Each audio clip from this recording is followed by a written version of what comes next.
Stanislav Cherchesov, the head coach of the Russian team, is here to answer your questions. Please, can you please summarize the game in a few sentences? Why did the game went that way? Yes, well, the game didn't work as well as we were hoping to.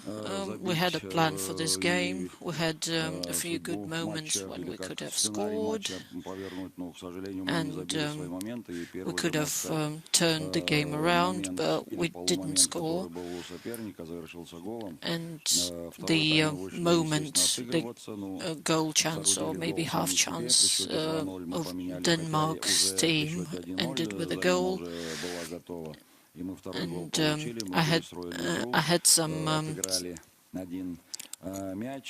some subs ready to go on, and we wanted to go further, but when we had set pieces, the opponents cleared it, and they started a counter-attack very quickly, and we knew that they would go on counter-attacks quickly. They played against Austria like that, so yes, they are very dangerous on counter-attacks.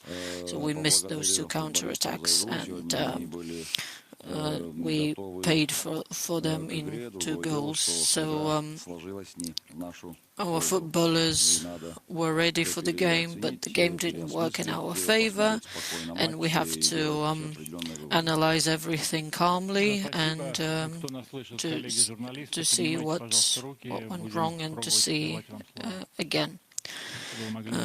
Okay, thank you, dear journalists. Please raise your hands and we will give you the floor.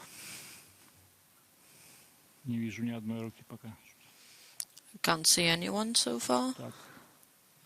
Igor Rabiner, please go ahead.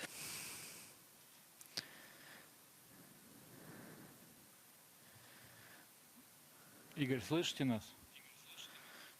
can you hear us?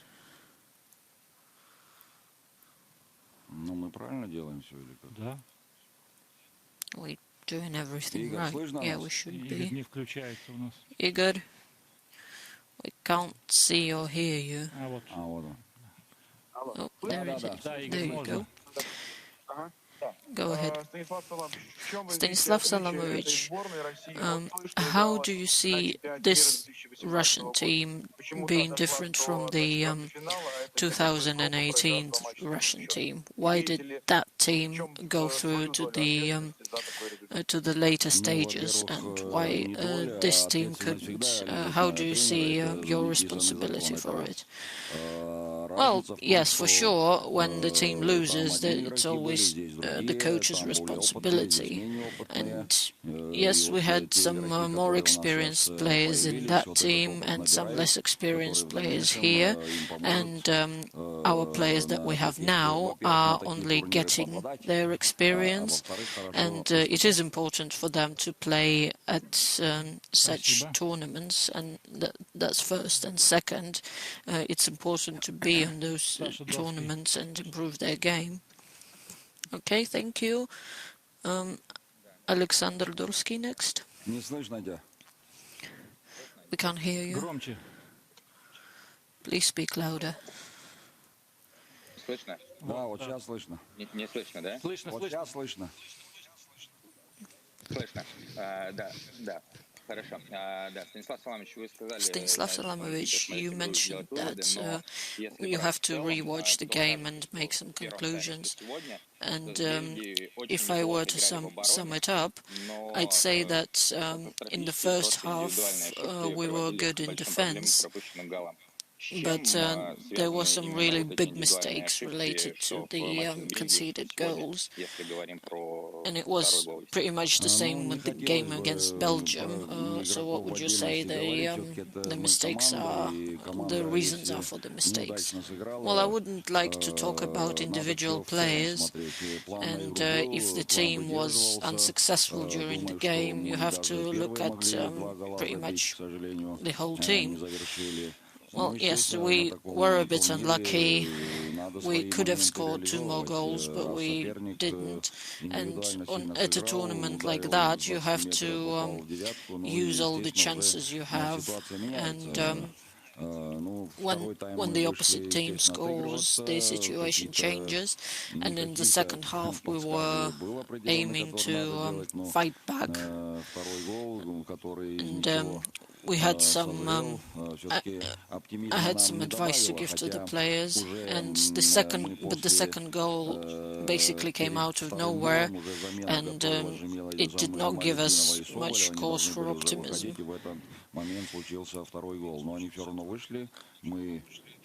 And at that time, I started letting on some substitutes, and at the same time the Danish team scored the second goal, and I think some players felt a bit insecure, and we missed a counter-attack and on a set piece as well. And we knew that the Danish team is good at counter-attacks, and in the first half we didn't let them make any of those counter-attacks. But again, I would like to repeat that I wouldn't want to focus on any individual players. I thanked them for their game, for their performance at the tournaments, and I hope the players will analyze their game, and those who weren't playing at this tournament, I hope they will learn some sort of a lesson from it. We gave some of the new players the opportunity to be in the first team, and we gave those younger players a chance, because there will be qualification matches for the World Cup soon as well. Next question, please. Ivan Zhutkov.